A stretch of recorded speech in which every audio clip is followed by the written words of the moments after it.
NABN, New Africa Broadcast Network. Welcome to the Family Chef Table, bringing you exciting chefs and mouth-watering dishes from various parts of the world, including Nigeria, Cote d'Ivoire, South Africa. And I'm here with my lovely host, Joy.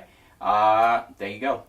Hello everyone, my name is Joy. I'm so happy to be here. It's a beautiful day to be on the show. Thank you for joining us. Today we're going to have Chef Tamara show us a lot of food.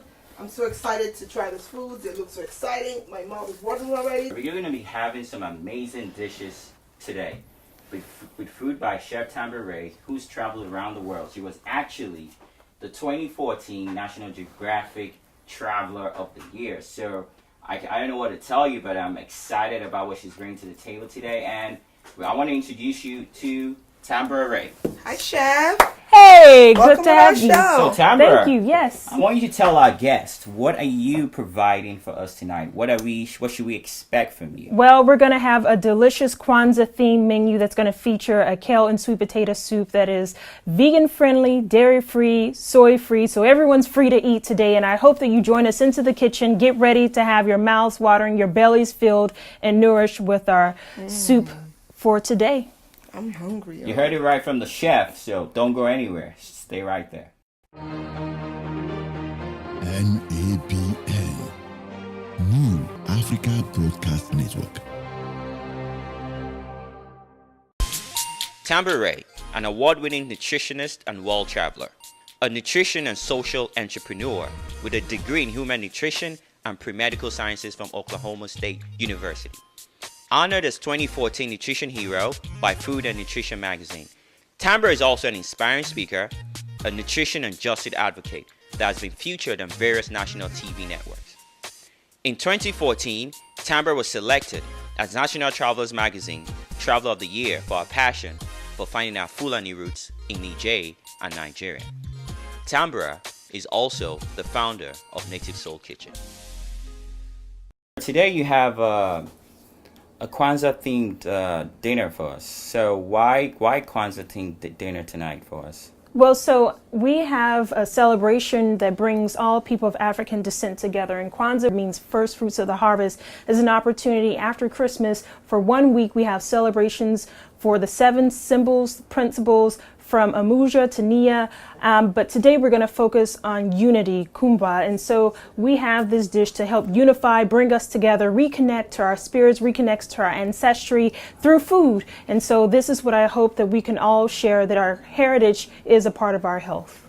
You're also the National Geographic Traveler for 2014. What really going into food and travel? Is that a concept that you want to continue to develop? Are your travels related to food?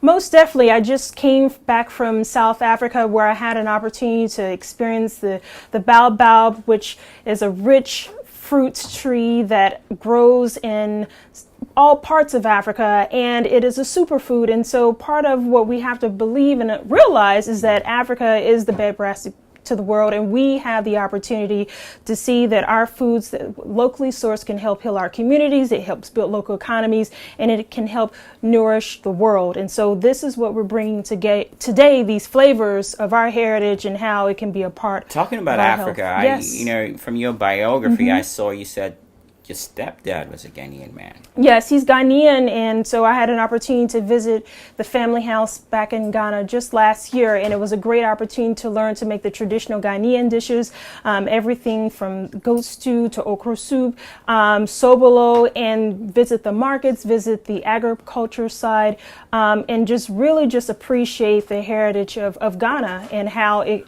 is such a vital role. As we know, the African heritage diet is known as one of the healthiest diets in the world. Would you say your travels around the world has affected the way, or has influenced the way you cook, your cooking styles, the ingredients you use, especially your travels to Africa? And what parts of Africa have you really been excited? What cuisine in Africa are you really excited about? Right. I would say that most definitely Africa has been a key component of the secret sauce that I bring into the kitchen everywhere from Ethiopia to Ghana to South Africa and soon Morocco and Nigeria. When you think about colorful, flavorful ingredients, things that will be important for our health in fighting diabetes, heart disease, and cancer. Africa provides everything that we need is already within inside us, and it's bringing into the kitchen those flavors to serve our communities. Thank you, Tambra.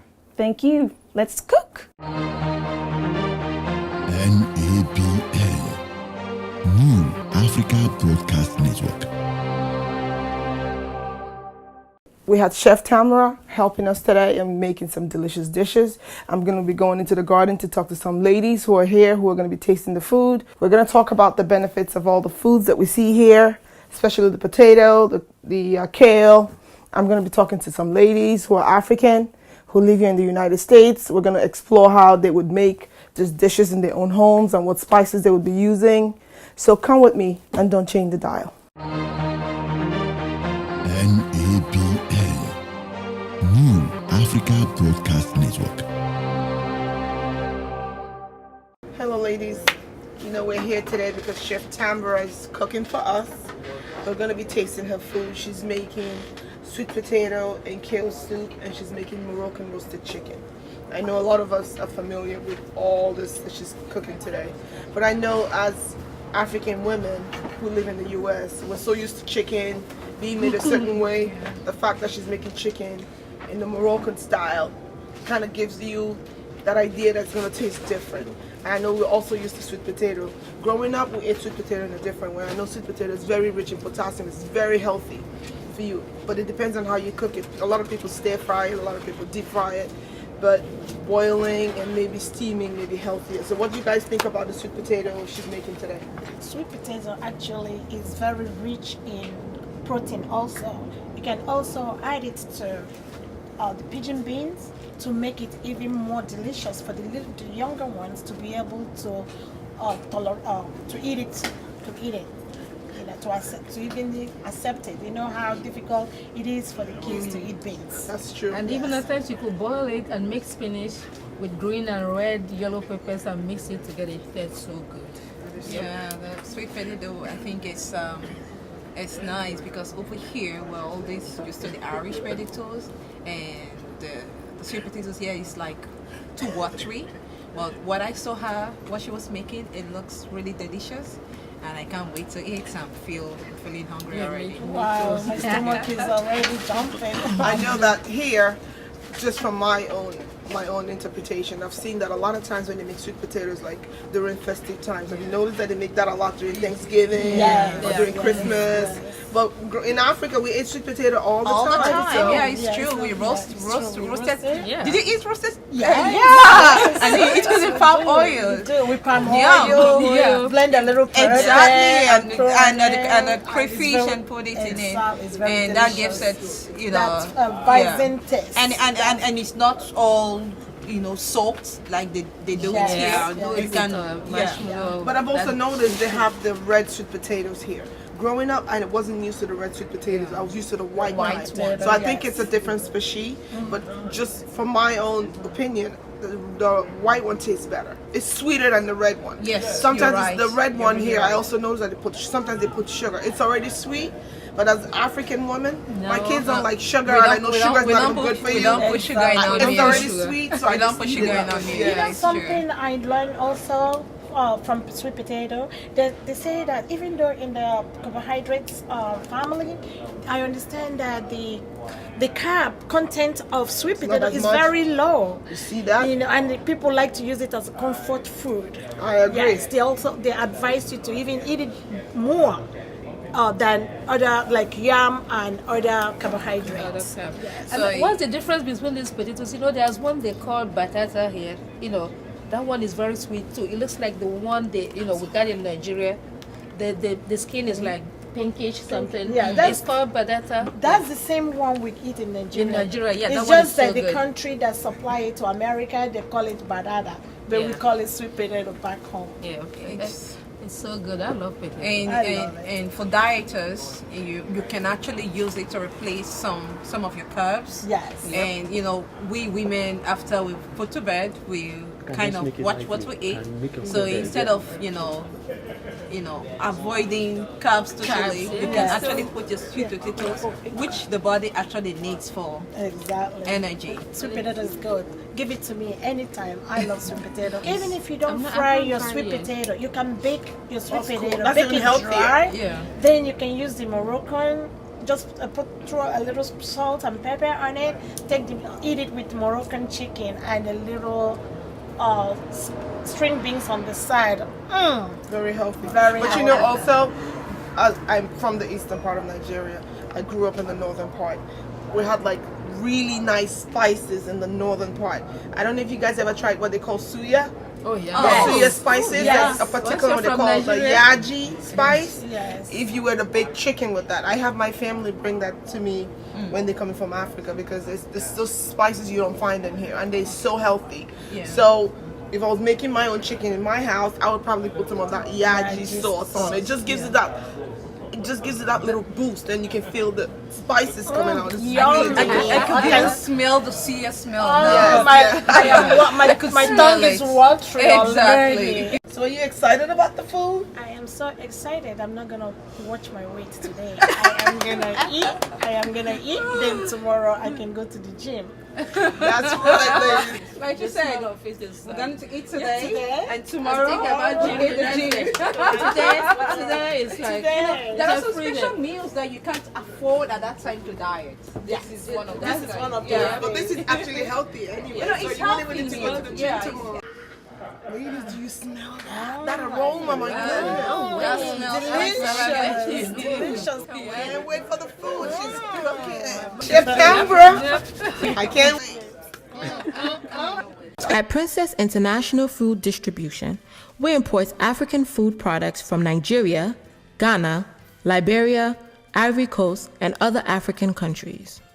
We are the food suppliers to major African restaurants throughout United States. We are also open to the public. Visit us at our warehouse located at 39 Avenue A, Newark, New Jersey, 07114. Our telephone number is 973-230-0888, or contact us by email at princess.mt@yahoo.com. Welcome back. Now we're going to get started into the kitchen and get this dish going. So the first thing that we do in making this delectable, savory, and sweet potato and kale soup, we first heat up our pot, and then we have coconut oil that we actually begin by letting heat up. And the reason why I really enjoy coconut oil, not only does it have a great flavor, but it also is a great oil that's gotten a lot of bad rap. So once our coconut oil is heated, we're now putting the first ingredient, which is onion. We want it translucent, and then we end up adding our garlic and our ginger, and this is what I call our holy trinity. If you want to fight any kind of bacteria, fungi, microbes, and cleanse out the toxins in our body, this is the holy trinity that we use in every dish, and this sweet potato kale soup is definitely one that includes them all. So we're just going to add all these great or aromatic ingredients to the dish. And once we do that, we then add a nice jalapeno pepper, red peppers to the dish as well. And this is what gets the kitchen smelling wonderful and get people in saying, what is that? Oh yes, this is what we need. We want people healed from all these diseases of the world, that food becomes our medicine. So then once we put that to the side, we then just start stirring it up, making sure that everything is cooking nicely. And as this is heated up, one of the things that I love about food is that this is what we did when my father was alive. We enjoy cooking together. Food brings great memories into the kitchen. It brings moments that when our loved ones are gone, these are the dishes that helps us reconnect to those spirits again. So as this is getting heated up nicely, we want to then dive into our spices. And so the featured spices that I have here is a nice turmeric, another cancer fighting spice that we want to add. You'll find it in many different curry dishes found in the Caribbean, found in India and other parts of the world. Jamaica in particular, if you love curry chicken like me, curry goat, most definitely. And then we also have a nice pepper soup that is made, it's a spice mix actually out of Nigeria that can be used even in this soup dish as well. So it has a combination of ginger and pepper and uda, efaru, other spices, and so it's really important to realize that our heritage is a part of our health. Also, we have paprika that we'll be adding to this dish. And so as I blend up all these spices, the last ingredient of the spice mix that we'll be having into it is a sea salt. So the next we're going to add the stars of the show, which is this kale that we picked right from the garden, thanks to Cheryl, our host, and also the sweet potato. Part of why we love these two ingredients is number one, kale is a great fiber-rich ingredient that is packed with nutrients from vitamin K to vitamin C. However, if you are a heart failure patient taking any Coumadin or warfarin, please be mindful that your greens have to be consistent throughout the week. Don't OD on your greens, but make sure that you have just a half a cup every day. Be consistent. We know the soup is going to be great, but eat in moderation. And the sweet potato, the shape of it, it looks just like our pancreas. So those who are fighting diabetes and other diseases of the like that is diet related, please be mindful that when you're making your sweet potato pies and other dishes, no need to add any additional sugars. We have all the sweetness right here baked in the potato when you put it in the oven. So let's get these stars into the pot. So we're adding our kale. Hail to the kale, we love it. Also, kale is a dish that you'll find even in the African Great Lakes region in southeast part of the African continent that is used among creating stews that's coupled with ugali. Anyone who knows that region of where our Queen Lapita comes from, we know that kale is definitely a key green that is used in that part of the world. So as we're adding all of these wonderful dishes, ingredients together, we then bring our coconuts into the show. What we have is a coconut milk that we're going to be adding to the dish. And so it's a nice plant-based milk that we love that's going to add, once again, those heart-healthy ingredients that we need to fight off those diseases. And next we have a vegetable broth that we'll be adding to it that'll help make the soup soupy. So this is why it's really important to understand how having soups is a great part of not only winter time, but also just any time if you're wanting to have a nice broth that's healthy, detox the body naturally without having to take all those fancy little cleanses that are becoming so popular these days. Your kitchen is a part of your healing, and that's what we're doing today. So once you get this prepared, you just put the lid on, you let it sit for about 20-30 minutes, check on until that sweet potato becomes nice and tender where you can just cut it with a fork, and then that's when you know you're done. So it's a simple dish that you can make right at home for your family or for yourself that you can pack up, take it to work, and just enjoy. So once we have that done for 20 minutes, we'll take it off and we're ready to serve. Hungry? Come back for some more.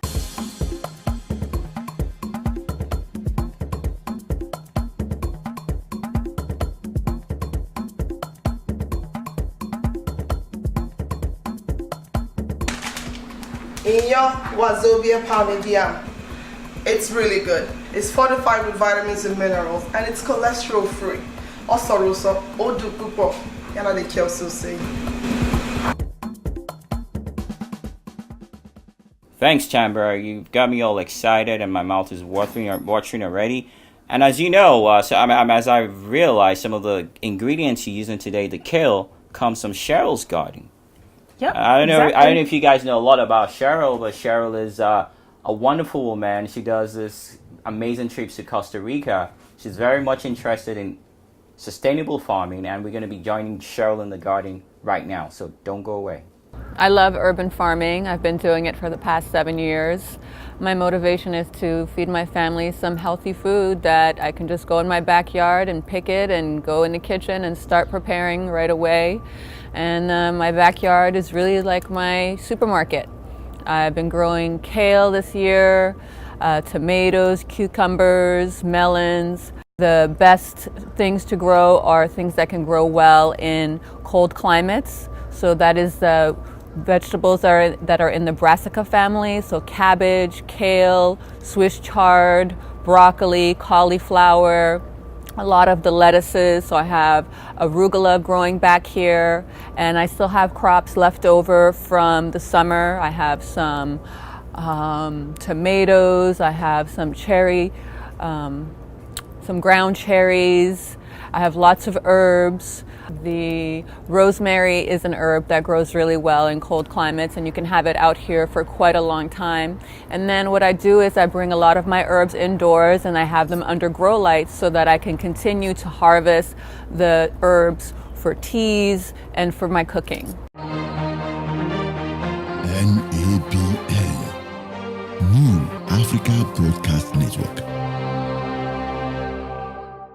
Wow, Chef Tambra, this is amazing. This is a Kwanzaa themed dish, and it seems like you've taken us all over the world somehow with this. I am so happy to warm the bellies of the people today with a savory Moroccan roasted chicken. We have halibut that's with a red curry. And we also have wild rice along with plantains that we love, as well as we have red cabbage and apples and raisins. And we have the traditional black-eyed peas wishing us good luck for the new year. And of course, ending it with a wonderful, sweet, natural fruit salad that will just be a nice topping at the end of this menu. I know you traveled around the world and you've done a lot of food. I mean, you've been exposed to a lot of food from different parts of the world. So what really inspired you today to go Moroccan roasted chicken? What was the inspiration? Was it all about Kwanzaa for you today, or what was the inspiration? Well, Kwanzaa definitely is all about, symbols and meanings of bringing us together, And so for me, it's all about the global South flavors and colors. That's why you see everything from reds to orange to yellows and greens and purples, because we eat with our eyes and we want to make sure that every color represents the nutrients that we need to fulfill our God-given purpose. So it's packed with flavor with every dish, and I hope that you enjoy. I'm sure we will. What do you think, Joy? Oh my God, I can't wait. I can't wait to eat right now. NABA, New Africa Broadcast Network. So this is wild rice that we have. White rice. Oh, thank you. But I have a few friends who don't want to cook this rice because they say it takes a long time. Yeah, it does take time, but aren't good things come to those who wait? So exactly. This is the white rice? Yeah. Wild rice. Yeah, it looks black. This is halibut. What's the inspiration for this recipe here? Where is it? The red cabbage. It was all about color for me. Typically we tend to have like the green cabbage with the rice and peas, and so I wanted to do a different spin and have red cabbage because the color purples also mean that they have its own sorts of health benefits as well. So I wanted just to vary up the color scheme here. Is the plantain roasted or fried? I actually just pan fried them in coconut oil and cinnamon. This is pan fried? Yeah. Oh, it looks roasted. The plantain? Yeah. Wow. I always take the white cabbage. Yeah, exactly. So as I was sharing with her, I just wanted to do something different and give you color, purple. Purple is power.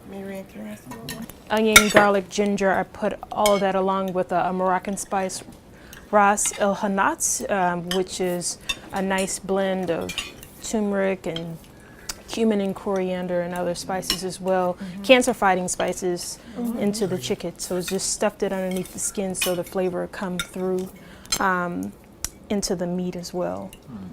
So I'm happy that you're enjoying, so bon appetit. A little sweet, a little sour, a little crispy, everything mixed together. Yum.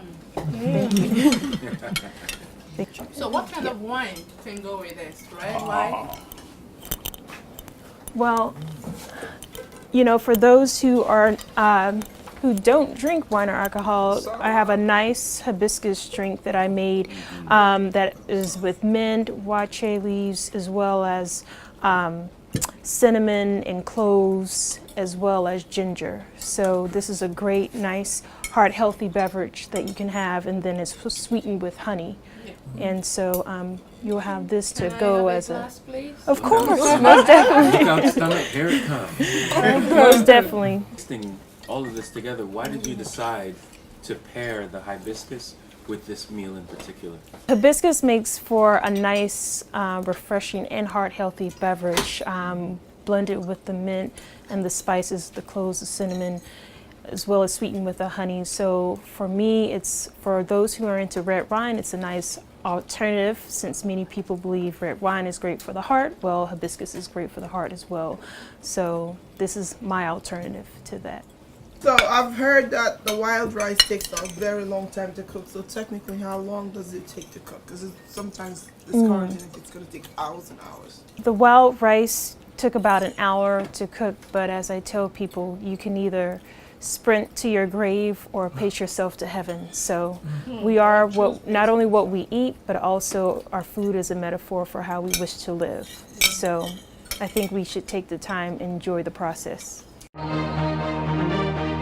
NABN, New Africa Broadcast Network.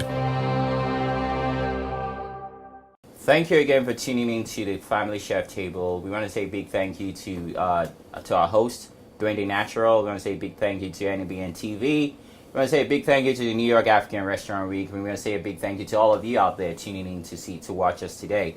Till we see you again next time, we say it's ciao.